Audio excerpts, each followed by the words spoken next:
একদিকে যেমন চীন সারা বিশ্বের বিভিন্ন দেশের সাথে সম্পর্ক খারাপ করছে, অর্থাৎ চীন নিজের শত্রু বৃদ্ধি করছে, অপরদিকে ভারত সারা বিশ্বে নিজের জমি মজবুত করার জন্য বিশ্বের বিভিন্ন দেশের সাথে মিত্রতা স্থাপন করছে। আর এবার তেমনই মিত্রতা দেখা গেল ইউরোপের এক ছোট্ট দেশ ও উন্নত দেশ ডেনমার্কের সাথে। এই দিন ডেনমার্কের প্রধানমন্ত্রী ম্যাটে ফ্রেডরিকসন 3 দিনের ভারত সফরে এসেছেন, যেখানে তাকে রিসিভ করেছেন ভারতের উপবিদেশ মন্ত্রী মীনাক্ষী লেখি। এমনকি তিনি ভারত সফরে 3 দিন থাকাকালীন ভারতের প্রধানমন্ত্রী নরেন্দ্র মোদী, ভারতের রাষ্ট্রপতি রামনাথ কোবিন্দ, ভারতের বিদেশ মন্ত্রণালয়ের বিভিন্ন আধিকারিকদের সাথেও বৈঠক করবেন। এই দিন তিনি ভারতের প্রধানমন্ত্রী নরেন্দ্র মোদীর সাথে দিল্লির হায়দ্রাবাদ হাউসে দ্বিপাক্ষিক বৈঠক করেন, যেখানে বিভিন্ন ব্যবসায়িক ও গ্রিন এনার্জি নিয়ে দুই দেশের মধ্যে চুক্তি স্বাক্ষরিত হয়।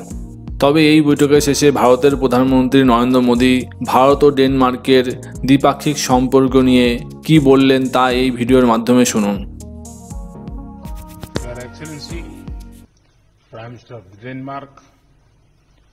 डेनमार्क से आए सभी डेलीगेट्स,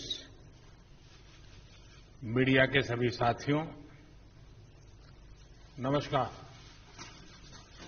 कोरोना महामारी की शुरुआत से पहले यह हैदराबाद हाउस नियमित रूप से हेड्स ऑफ गवर्नमेंट और हेड्स ऑफ स्टेट के स्वागत का साक्षी रहा है। पिछले 18-20 महीनों से यह सिलसिला थमा हुआ था। मुझे प्रसन्नता है कि आज एक नए सिलसिले की शुरुआत डेनमार्क के प्रधानमंत्री की यात्रा से हो रही है। एक्सेलेंसी, यह भी सुखद संयोग है कि आपकी पहली भारत यात्रा है। आपके साथ आए सभी डेनिश डेलीगेट्स और बिजनेस लीडर्स का भी मैं स्वागत करता हूं। फ्रेंड्स, आज की हमारी मुलाकात भले ही पहली रूबरू मुलाकात थी, लेकिन कोरोना कालखंड में भी भारत और डेनमार्क के बीच संपर्क और सहयोग की गति बरकरार रही थी। इनफैक्ट आज से 1 साल पहले हमने अपनी वर्चुअल समिट में भारत और डेनमार्क के बीच ग्रीन स्ट्रेटेजिक पार्टनरशिप स्थापित करने का ऐतिहासिक निर्णय लिया था। यह हम दोनों देशों की दूरगामी सोच और पर्यावरण के प्रति सम्मान का प्रतीक है। यह पार्टनरशिप एक उदाहरण है कि किस प्रकार सामूहिक प्रयास के द्वारा टेक्नोलॉजी के माध्यम से पर्यावरण को संरक्षित रख सकते हुए ग्रीन ग्रोथ के लिए काम किया जा सकता है। आज हमने इस साझेदारी के अंतर्गत हुई प्रगति को रिव्यू भी किया और आने वाले समय में क्लाइमेट चेंज के विषय पर सहयोग बढ़ाने के लिए अपनी प्रतिबद्धता को भी दोहराया। इस संदर्भ में यह भी बहुत प्रसन्नता की बात है कि डेनमार्क इंटरनेशनल सोलर अलायंस का सदस्य बन गया है। हमारे सहयोग में यह एक नया आयाम जुड़ा है। फ्रेंड्स, डेनिश कंपनियों के लिए भारत नया नहीं है। Energy, food processing, logistics, infrastructure, machinery, software आदि अनेक क्षेत्रों में डेनिश कंपनियां लंबे समय से भारत में काम कर रही है। उन्होंने न सिर्फ मेक इन इंडिया बल्कि make in India for the world को सफल बनाने में महत्वपूर्ण योगदान दिया है।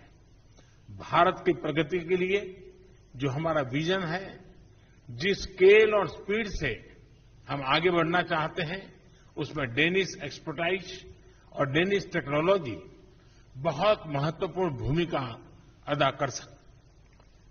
भारत के अर्थव्यवस्था में आए रिफॉर्म्स, विशेष रूप से मैन्युफैक्चरिंग सेक्टर में उठाए गए कदम ऐसी कंपनियों के लिए अपार अवसर प्रस्तुत कर रहे हैं।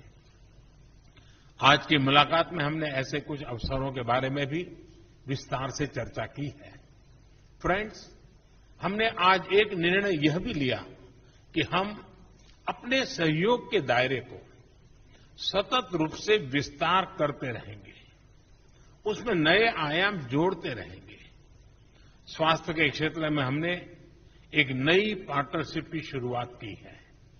भारत में एग्रीकल्चर प्रोडक्टिविटी और किसानों की आय बढ़ाने के लिए कृषि संबंधित टेक्नोलॉजी में भी हमने सहयोग करने का निर्णय लिया है। इसके अंतर्गत food safety, cold chain, food processing, fertilisers, fisheries, aquaculture आदि अनेक क्षेत्रों की टेक्नोलॉजीज पर काम किया जाएगा। हम smart water resource management, waste to best और एफिशिएंट सप्लाई चेन जैसे क्षेत्रों में भी सहयोग करेंगे। फ्रेंड्स, आज की बातचीत में हमने अनेक क्षेत्रीय और वैश्विक मुद्दों पर भी बहुत विस्तार से और बहुत उपयोगी चर्चा की।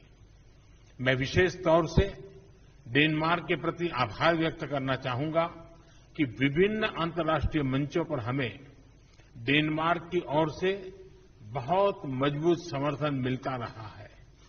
भविष्य में भी हम दो लोकतांत्रिक मूल्यों वाले देश, रूल बेस्ड ऑर्डर में विश्वास करने वाले देश, एक दूसरे के साथ इसी प्रकार से मजबूत सहयोग और समन्वय के साथ काम करते रहेंगे।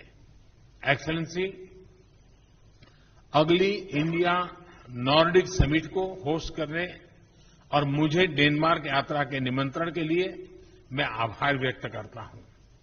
आज की बहुत उपयोगी बातचीत और हमारे द्विपक्षीय सहयोग का नया अध्याय लिखने वाले सभी निर्णयों पर आपके सकारात्मक विचारों के लिए मैं हृदय से आभार व्यक्त करता हूं। बहुत बहुत धन्यवाद।